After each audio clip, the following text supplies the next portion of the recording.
এই গুজরাটিটার বর্ডারটা দেখাবো কিনে উঠিয়ে, তারপর দেখে দেখে কাজটা আস্তে আস্তে করতে হবে, কোথা থেকে কোথায় গেল। তবে 4 ঘরের বর্ডার শিখলে বা 1 ঘরের বর্ডারটা আগে শিখলে তারপরে আস্তে আস্তে এগুলো করলে হয়ে যায়। তখন আর দেখানো লাগে না, দেখাও তেমন একটা লাগে না, 1-2 বার দেখলেই হয়ে যায়। যেভাবে আস্তে আস্তে করে একদম পুরোটাতে আসতে হবে।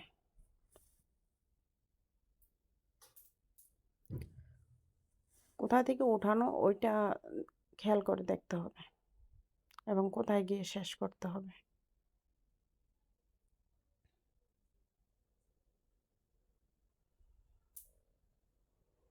আস্তে আস্তে করে ফ্রেমটা ঘুরিয়ে ঘুরিয়ে তারপরে আস্তে আস্তে করতে হবে।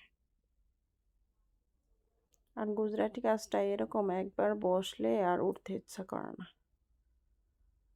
কারণ ঘুরিয়ে ঘুরিয়ে একই সুতা দিয়ে তো বারবার, সেজন্য কাজটা কমপ্লিট না হওয়া পর্যন্ত উঠতে ইচ্ছা করে না।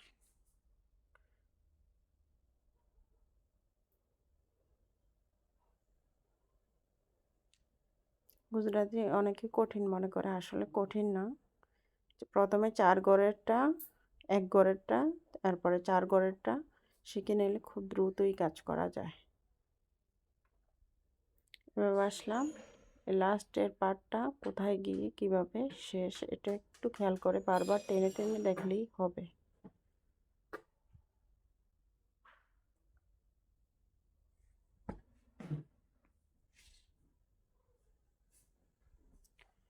নেক্সট বর্ডারটার পার্টটা দেখতে চাইলে কমেন্টস করলে আমি নেক্সট পার্টটা আপলোড করে দিব।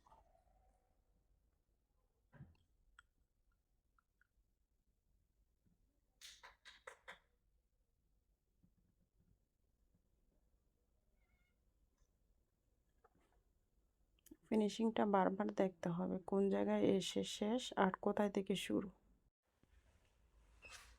এইখান থেকে এই যে লাস্টে কোন জায়গায় এনে শেষ, এটা খেয়াল করতে হবে। তারপর এই যে শেষ করে দিলাম।